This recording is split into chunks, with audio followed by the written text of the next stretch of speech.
Hey everyone. So real quick, I'm going to just show you guys how to properly cite from the Odyssey when doing an in-text citation. Not that you guys need to do a works cited for the Calypso analysis, but I figured that this would really help anyone out if you're not familiar with citing poetry.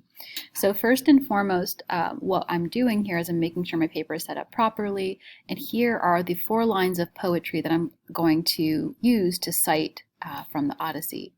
In poetry, I want to show you guys how we should properly format this.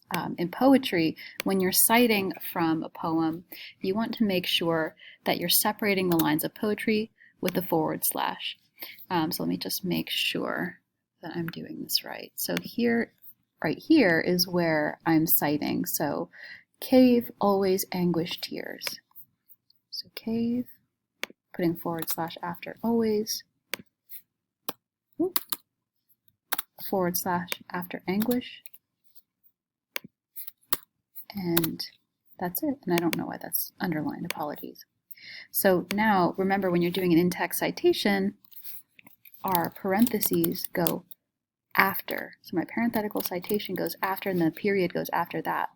The way that you cite poetry from an epic poem that has multiple books in it is actually quite simple. So what we're going to do is we're going to find out what's the book number that we're working with. Oh look, book 5. 5 dot. Now I have to figure out what lines I've cited. So here are the 4 lines. So there's 90, 91, 92, 93, 94, 95. So I've cited lines 92 to 95. 92 to 95. And that's it. Literally book number, period, line number to line number. And then you end your parenthetical citation there. It's really not that complicated.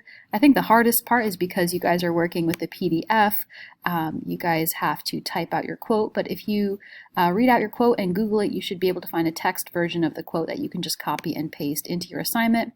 If you do that, you want to highlight it and just make sure you go to Format, Clear Formatting to make sure the font is nice and tidy and aligns with all the other font that you're using, the Times New Roman 12, for your analysis.